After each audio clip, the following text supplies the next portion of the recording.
Reconheço que posso errar, mas eu sei que existe o perdão.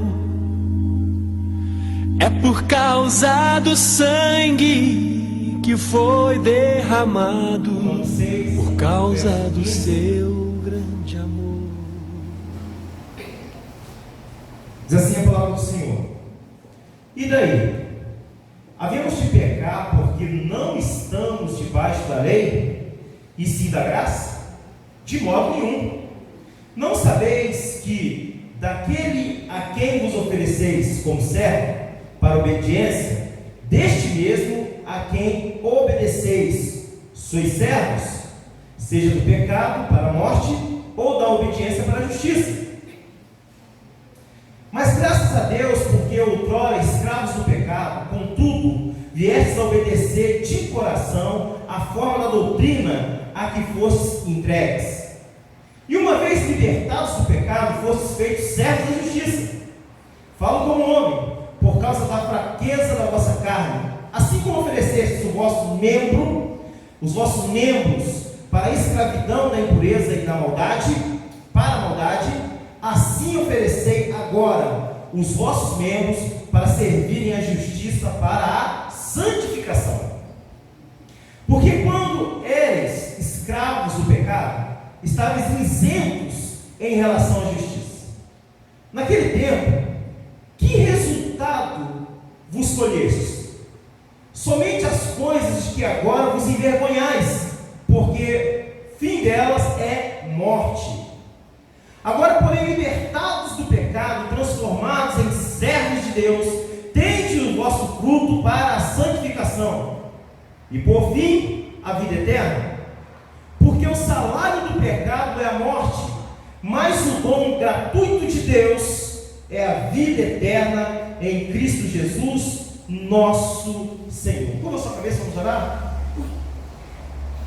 Santo Deus, Deus de poder e autoridade, nós colocamos diante do Senhor a nossa vida, suplicamos a Tua graça, a Tua misericórdia. Senhor, obrigado porque Tu és o nosso Deus. Obrigado, Pai, porque o Senhor quebra o arco e despedaça a lança. Obrigado, Senhor, porque o Senhor chama as águas do oceano e as despeja sobre a terra novamente. Obrigado, Senhor, porque o Senhor toma as águas dos mares na concha da sua mão. Ah, Senhor, nós não podemos mensurar a Tua grandeza, o Teu poder. Por isso, Senhor, ai de nós, se o Senhor resolver executar juízo, tenha misericórdia da nossa vida. E assim, Pai, nós queremos, ó Deus, agradecer por tudo que o Senhor é, por tudo que o Senhor representa. Pai bendito, Pai santo, longe de mim usar essa tribuna para poder mandar algum recado pessoal que não seja pertinente à Tua palavra. Usa-me aqui com poder, com graça e com autoridade, para que os meus irmãos possam se alimentar e sejam edificados com essa palavra, em nome de Cristo, amém e amém, graças a Deus. Pode sentar, meus irmãos.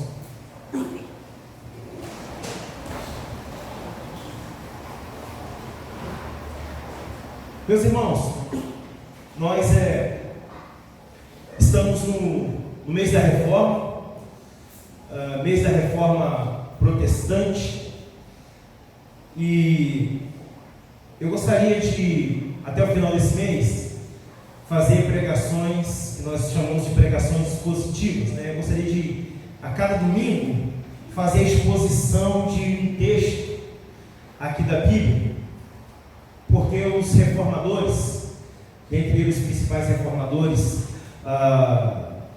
Martinho Lutero, João Calvino, John Knox, Eurico Zwingli, esses grandes nomes aí, esses homens de Deus que ao longo da história marcaram a sua geração, era dessa forma que eles pregavam, eles faziam exposição bíblica. E por isso nós somos também chamados de os reformados, porque nossa igreja, ela é uma igreja derivada do ciclo da reforma protestante, igreja congregacional. Eu gostaria de bater um papo com os irmãos aqui sobre um paralelo em que o texto de Romanos faz, que na verdade é um contraposto sobre lei e graça, sobre pecado e santidade. Então, Paulo escreve Romanos. Romanos é considerado uma das cartas mais teológicas, mais cultas de todas as cartas que ele escreveu. Porque Romanos é considerado uma carta assim completa no sentido de doutrina. Então, a carta que fala mais sobre lei, sobre graça, sobre pecado, sobre santidade, você vai achar isso muito aqui na carta de Paulo aos Romanos. Então, eu gostaria de bater um papo com os irmãos sobre esse texto aqui, do versículo 15 ao versículo 23 de Romanos. Então ele começa fazendo uma pergunta. E daí? Versículo 15. Havemos de pecar porque não estamos debaixo da lei? E sim da graça? Ele mesmo responde, de modo nenhum. Paulo disse o seguinte, olha, não é só porque nós estamos na era da graça, no período em que Jesus resgata a sua igreja, que nós vamos viver deliberadamente pecando, de modo algum. Não é só porque hoje nós temos a alegria da salvação, somos salvos em Jesus Cristo, que nós vamos viver pecando de forma deliberada. Interessante é quando ele diz que se a gente vai viver pecando, é uma espécie de presente contínuo aqui na expressão do texto. Ele está dizendo o seguinte, olha, você vai continuar com a vida de pecado só porque você foi alcançado pela graça? Nós temos uma responsabilidade, que é a responsabilidade de viver em santidade para a honra e glória do Senhor. Só tem uma forma da gente ser abençoado em Cristo Jesus, é viver em santidade, é buscando a presença de Deus. Então Paulo, ele começa a fazer uma pergunta e ele mesmo responde. Ele diz o seguinte, olha, só porque nós temos hoje o benefício da graça, a gente vai continuar vivendo na vida de pecado? O que Paulo está dizendo é o seguinte, é que nós não devemos caminhar na prática do pecado. Se um dia a graça de Cristo alcançou você, você precisa fazer jus dessa graça e se manter em santidade, para que a glória de Deus possa inundar a sua vida. Você já parou para pensar? Como em muitos momentos o povo crente sofre. O povo crente sofre, que é uma barbaridade. Em muitos momentos o povo crente, nós, a igreja, a gente procura o sofrimento. Em outros momentos, de alguma forma Deus quer nos provar. Em outros momentos, é exatamente aquilo que acontece nas nossas vidas, a gente não consegue gerir. Então uma igreja, para ser abençoada por Deus, uma igreja para poder crescer debaixo da graça, da unção, do poder de Deus, tem que ser uma igreja imaculada, tem que ser uma igreja santa, tem que ser uma igreja que renuncia ao pecado, tem que ser uma igreja capaz de adorar a Deus e bem dizer na beleza de sua santidade. Por isso Paulo está dizendo, havemos de pecar porque não estamos mais debaixo da lei, e sim debaixo da graça. Uma coisa interessante do texto, quando Paulo fala assim, olha, nós não podemos pecar simplesmente porque saímos debaixo da lei e agora estamos na graça. Porque quando ele coloca aqui, ele fala de lei, a palavra que aparece para a gente aqui é nomos, em grego. E nomos significa regra estabelecida, princípio estabelecido. E aí quando ele faz aqui o que nós vamos chamar talvez de contraposto, entendeu? Porque a lei é a contradição da graça e a graça é o contraposto da lei. Quando ele fala sobre lei e graça, a palavra que aparece para graça é caris, daí que a gente diz carismata, que significa favor imerecido. Agora você sabe uma outra tradução que nós temos aqui para a palavra graça? Significa, sabe o que? Amabilidade, bondade e aquilo que deixa a gente alegre, deixa a gente feliz. Então ele está dizendo o seguinte, olha, na lei existe uma regra punitiva para a sua vida e para a minha vida. Na graça não tem regra. Na graça não tem regra. Como assim não tem regra? Às vezes eu fico preocupado de entender também esses textos. Sabe por quê? Porque a lei só é para o desobediente. Talvez faça um pouco mais de sentido agora quando você lê Provérbios, dizendo que o chicote é para o lombo do desobediente. Então a lei é para aquele que desobedece. Para quem anda na obediência não existe lei. A lei só alcança o infrator. Ou seja, se tratando da Bíblia, do texto que Paulo está registrando aqui, a lei é para quem comete pecado. Por isso ele está dizendo, olha, nós não podemos pecar mais, nós já saímos, nós já fomos libertos, nós já fomos resgatados, então nós não podemos voltar. Todas as vezes em que nós cometemos pecados, nós estamos a passos largos, voltando para o período da lei, e por isso a punição é recebida na nossa carne. Então, se você começa a pecar deliberadamente, eu não estou dizendo que a gente não peca, todo mundo peca, todo dia e toda hora. Quando a Bíblia diz, olha, se você falar que não tem pecado, você é mentiroso, a verdade não está em você. E aí de repente você pode pensar como o movimento dos franciscanos, que eram aqueles monges, né? Na maioria deles pessoas ricas, que eles vendiam todas as suas propriedades, faziam o que eles chamavam de voto de pobreza, e se refugiavam no monastério, para poder se afastar de tudo e de todos. Não. Se você se refugiar e fugir, isso não afasta você do pecado. Sabe por quê? Porque Jesus vai dizer também que nós pecamos por pensamento. Se você se afasta das coisas, os seus pensamentos não se afastam de você. Por isso que todo mundo peca. E por isso que nós temos que pedir misericórdia a Deus. Às vezes você é forte numa área da sua vida, mas na outra área você não tem a mesma força. Não adianta, você peca como qualquer pessoa, como qualquer ser humano.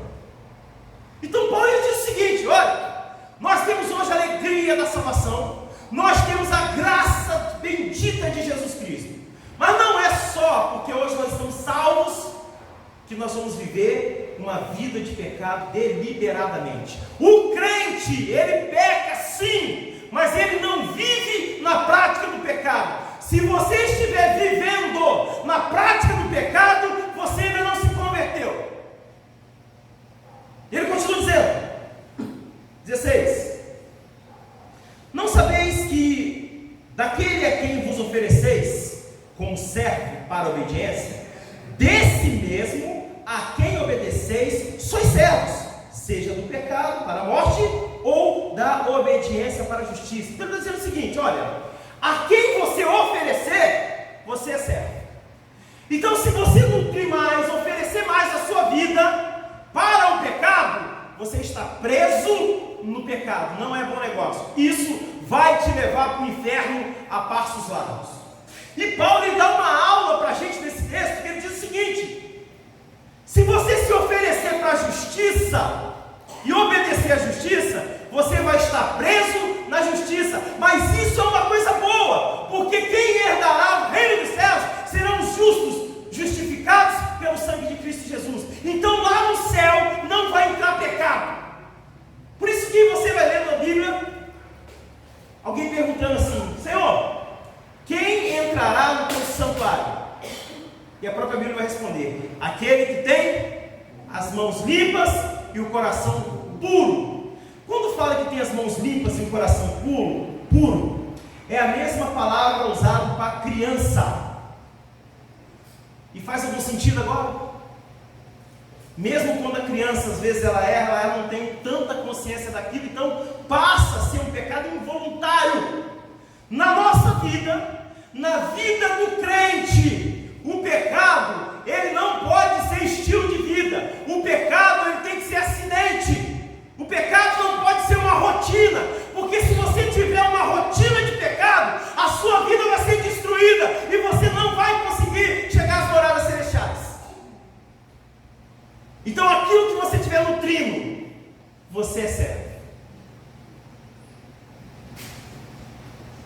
versículo 17, ele vai falar assim para a gente: mas graças a Deus, porque outrora escravos do pecado, contudo viestes a obedecer de coração a forma de doutrina a quem fostes entregue. Olha, isso já é uma boa notícia.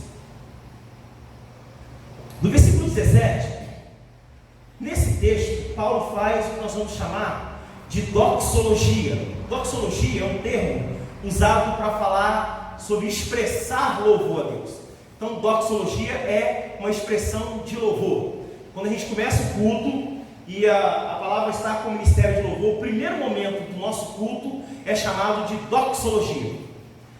Hoje esse termo caiu um pouco em desuso, né? Se a gente tivesse que fazer aqui uma homilia escrita e colocasse lá, como é que vai ser a estrutura do culto? Bom, primeiro, de tal hora a tal hora, doxologia. Parece uma palavra esquisita, não, é louvor.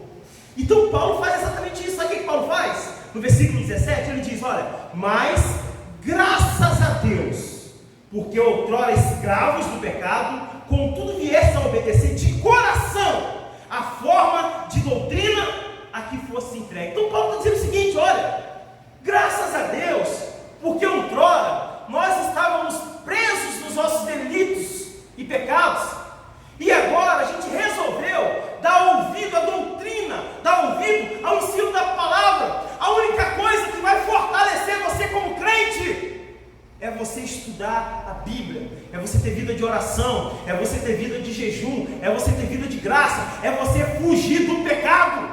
Isso vai fazer você um homem crente de verdade, uma mulher crente de verdade. Já disse para vocês, vou continuar falando aqui até morrer. Se a sua vida cristã se resumir apenas no culto de domingo, você tem grandes chances de daqui a um tempo você não estar mais firme na presença de Deus. Há uma competição desleal, desonesta do mundo para com a igreja. O bom é que nós pudéssemos ter culto todos os dias. Nós não temos condições de fazer isso por conta dos nossos afazeres. Como nós não temos condições de fazer isso, nós precisamos compensar fora dessas quatro paredes. Então, meu irmão, para que você viva bem, para que você viva tranquilo, debaixo da graça, debaixo da unção, debaixo do poder de Deus, você precisa ter vida de devocional diário. Existem pessoas que a única vez que ela lê a Bíblia é aqui no culto. Existem pessoas que a Bíblia ela pega poeira dentro da casa dela. Ou você vai se transformar naquele religioso, abre a Bíblia e deixa ela aberta no Salmo 91 em cima da estante, como minha mãe fazia. Não, gente, a Bíblia, vou dizer uma coisa para vocês. Esse livro aqui, que a gente chama de Bíblia, na verdade não tem essa palavra. Isso foi uma expressão aportuguesada para identificar a coleção de livros. Isso aqui, a palavra vem do grego biblion. E biblion era o nome de uma cidade, onde os navios chegavam com vários carregamentos de papiros, que é a matéria-prima naquele tempo de fazer papel, que era uma plântica aquática. Então, biblos, biblion, e aqui agora Bíblia. Na verdade é conjunto de livros. E se você chamar também de biblioteca, está correto. Então, se você amar esse livro, aonde estão contidas as oráculos de Deus, a palavra do Senhor, você vai melhorar a sua vida. Você vai ser um bom marido, você vai ser uma boa esposa, você vai ser um bom filho, você vai ser uma boa filha. O seu relacionamento vai ser um relacionamento abençoado, se você amar a palavra de Deus. E Paulo, ele fala para a gente: olha, graças a Deus, porque agora nós somos libertos, nós estamos livres do jugo do pecado e podemos agora de coração entregarmos a doutrina. Então você tem que preferir a palavra. Eu estou sempre falando com os irmãos aqui, vou falar até morrer também. Não prefira movimentos, porque os movimentos eles passam. Prefira a Bíblia, prefira estudo bíblico, prefira escola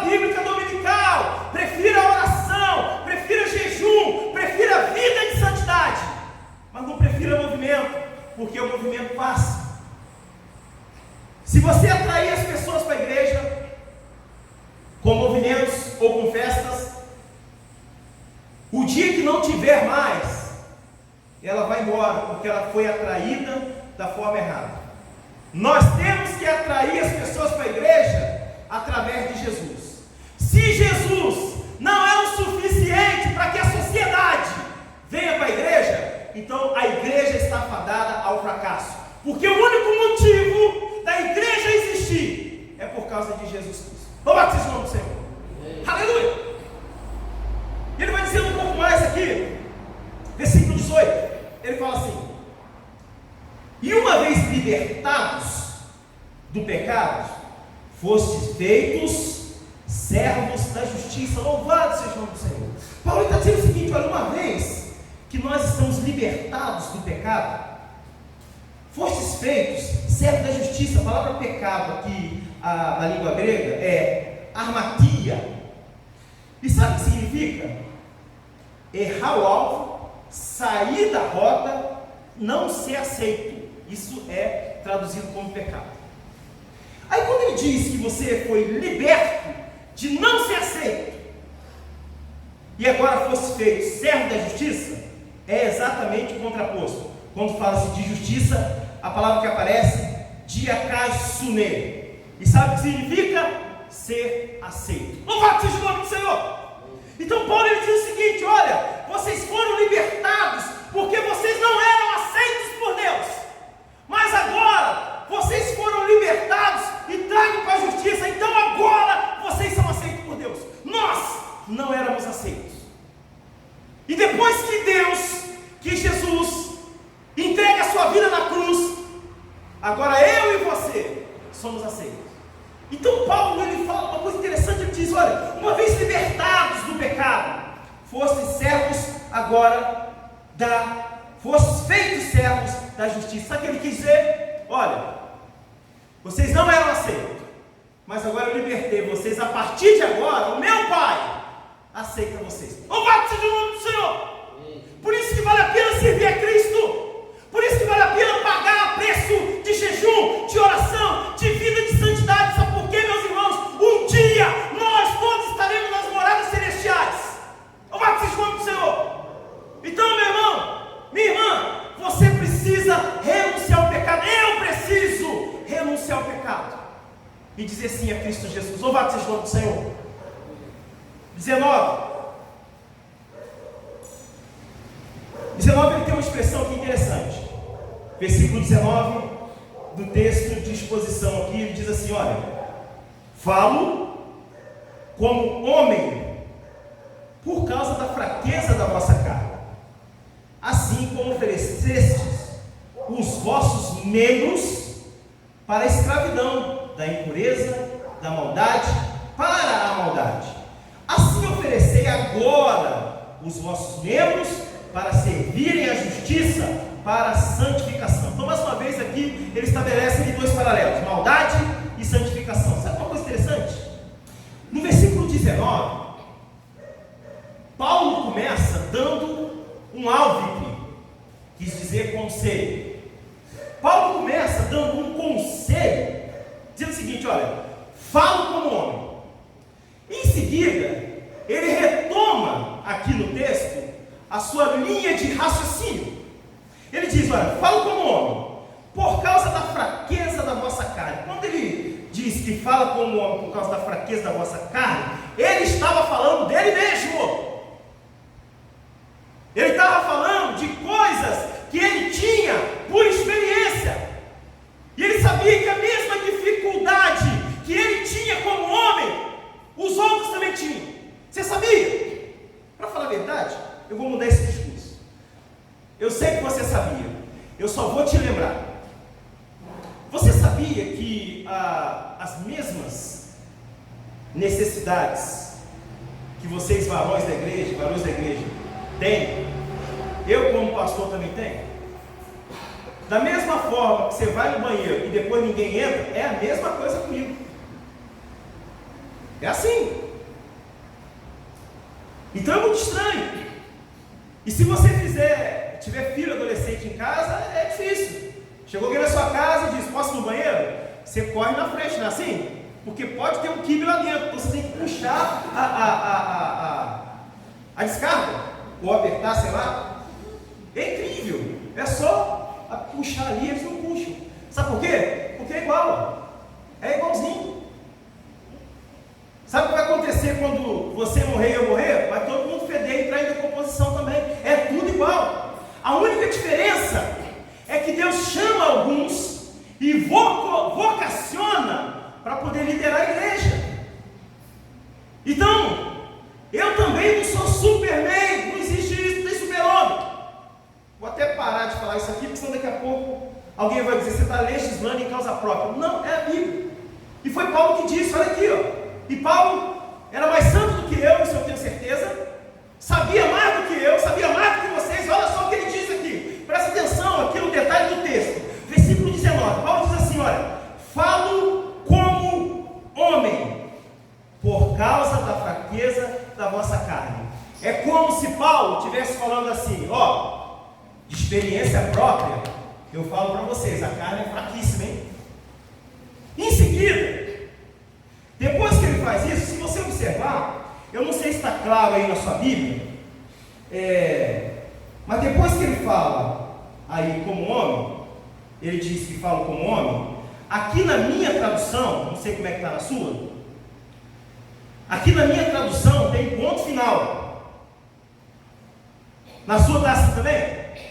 Se você, quando você estuda teologia, você vai entender que a Bíblia ela precisa ser interpretada também gramaticalmente. Então, quando Paulo diz, falo como homem, por causa da fraqueza da vossa carne, ponto, é só esse conselho que ele está dando ali, ele está falando de uma coisa que ele tinha experiência. Em seguida, ele retoma exatamente a sua linha de raciocínio e vai dizer, ó, assim como oferecesse os vossos membros para a escravidão, da impureza e da maldade, para a maldade, assim ofereceis agora os vossos membros para servirem a justiça, para a santificação. Então Paulo está dizendo o seguinte, olha, em outros momentos, quando você não era crente, quando você estava lá no mundo, num lamaçal de pecado, você oferecia o seu corpo para o que era mal. Agora, em Cristo Jesus, depois que a graça abundante de Deus visitou a sua vida, agora você entrega os seus membros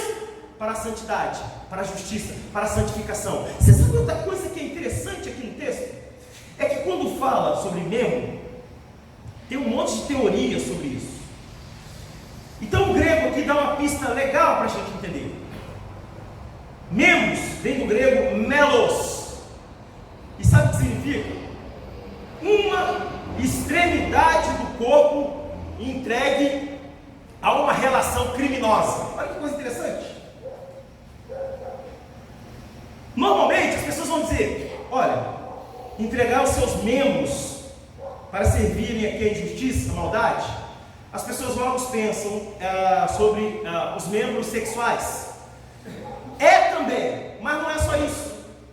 Ele está dizendo o seguinte, se você olhar com cuidado no texto, ele vai dizer assim, olha, assim como ofereceste os vossos membros para a escravidão da impureza e da maldade, para a maldade. Ele quis dizer o seguinte, olha, enquanto você estava no pecado, tudo que o seu corpo fazia era para o pecado, que ia culminar com a sua morte. Agora que você fosse chamado das trevas para a maravilhosa luz de Cristo, todo o seu corpo, todos os seus membros agora são colocados a serviço da santificação e da justiça. Louvado seja o nome do Senhor. Então, meu irmão, Paulo ele dá uma aula para a gente, diz o seguinte, olha, da mesma forma que você entrega a sua vida para o pecado, você vai morrer, é a mesma forma que você entregar a sua vida para a santidade, você vai viver, é simples assim.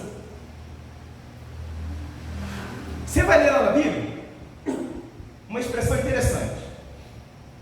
Ele vai dizer assim, olha, eu coloco diante de vós hoje, eu proponho diante de vós dois caminhos, bênção e maldição. Mas o interessante é que ele dá uma pista e fala para a gente qual é a opção para a gente poder marcar, não é assim? Ele vai dizer: escolha, pois, a bênção, para que vivas. Então vocês observam que a todo momento Deus está procurando reconciliar o homem consigo mesmo. A todo momento Deus está querendo salvar você. A todo momento os movimentos de Deus é para que você viva melhor, é para que você viva um homem, para que você seja um homem abençoado, uma mulher abençoada. Louvado seja o nome do Senhor. E Paulo está dando essa aula para a gente aqui no versículo 20. Olha que coisa interessante ele vai falando no versículo 20, ó. Porque quando eres escravos do pecado, estáveis isentos em relação à justiça.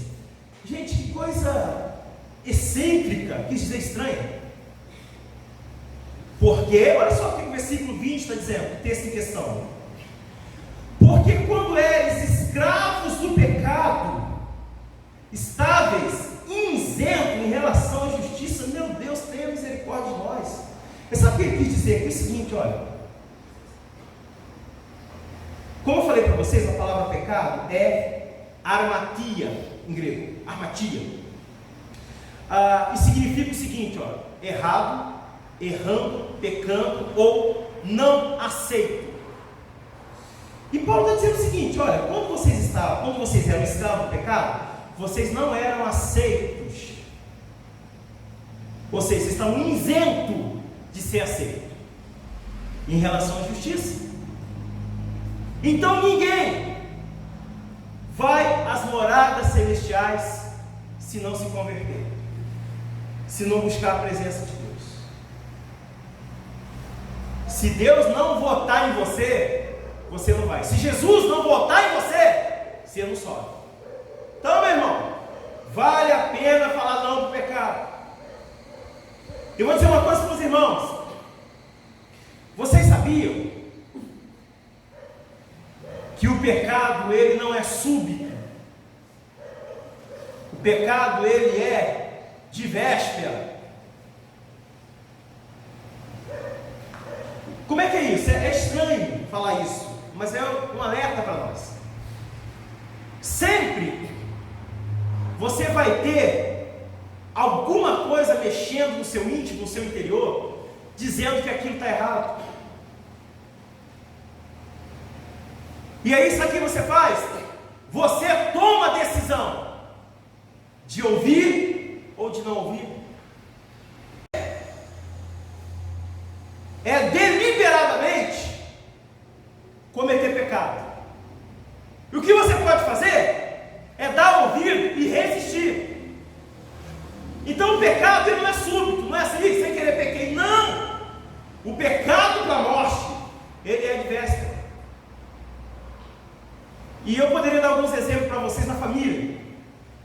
Você brigou com a esposa em casa, aí tu vai lá para o serviço lá, a colega fala oi, boa tarde, bom dia, com aquela voz, e aí você com a cara amarrada lá, e ela pergunta para você o que está acontecendo, e você com a sua mente desavisada, abre a sua vida para quem não devia, e aí Satanás coloca ali, ela se aproxima, e inconscientemente você vai achar, pô, essa aí é melhor que a minha esposa, e daqui a pouco você cai. Você não pode abrir a sua vida conjugal para qualquer pessoa, não. Tá doido? Você não pode fazer isso. E a mesma coisa, a mulher, acontece isso. Vê se o marido dela não é uma pessoa tão carinhosa, e ela chega lá no trabalho, e nós temos uma idiosincrasia, quer dizer, jeito de ser de cada indivíduo. Nós temos um jeito de ser, que a gente gosta de mostrar para as pessoas, às vezes isso acontece inconscientemente, que nós não estamos bem, que tem algum problema, porque na verdade nós queremos que as pessoas perguntem isso. E aí você vai lá e abre a sua boca, ah, meu marido é isso, meu marido é aquilo, e daqui a pouco você vai lá e tomba também. Isso acontece todo o âmbito da vida. Alguém chega para você, faz uma proposta para você indecente, faz uma proposta para você de roubo, e você, para se dar bem, você vai lá e pega. Está pecando, o Espírito Santo não aprova isso. Daqui a pouco você vai sofrer na carne. Então a Bíblia diz o seguinte, olha só,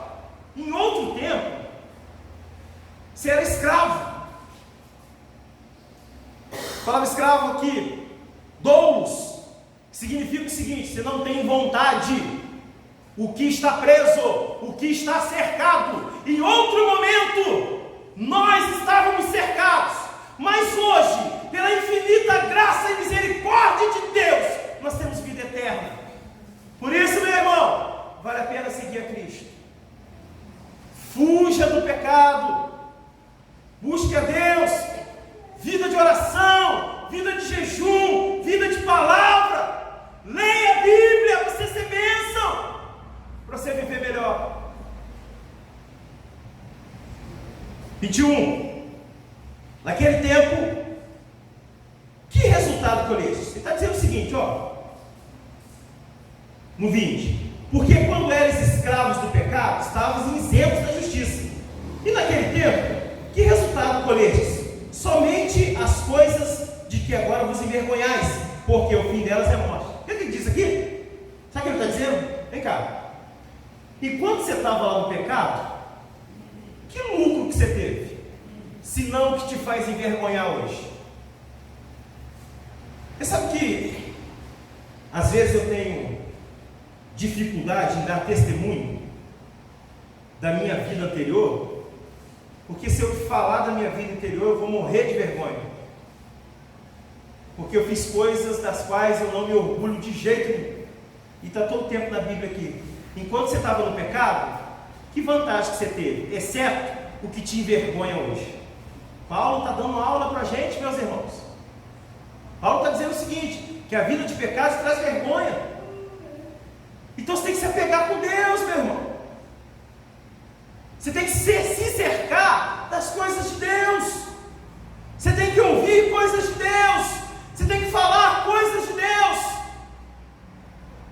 Ele dá uma aula para a gente e diz o seguinte, olha, Paulo está falando assim, ó, durante o tempo em que nós éramos escravos do pecado, nós só colecionamos derrota. Pode ter certeza disso. Encerrando, ele vai trazer boa notícia para nós. Agora, porém, libertados do pecado, transformados em servos de Deus, tende o vosso fruto para a santificação e por fim a vida eterna. Sabe o que ele está dizendo? Que agora você é aceito e eu também sou aceito. Então, meu irmão, louvado seja o nome do Senhor. Vamos buscar Cristo. Vamos colocar a nossa vida diante do Senhor. Vamos buscar a graça de Deus. Meu irmão, se você está passando uma situação difícil ou dificuldade, você precisa pedir ajuda. E se eu não for a pessoa confiável para você, vai atrás de outra, mas não lute sozinho. Tu és Senhor do universo, és o Filho de Deus, tu és o Cordeiro Santo.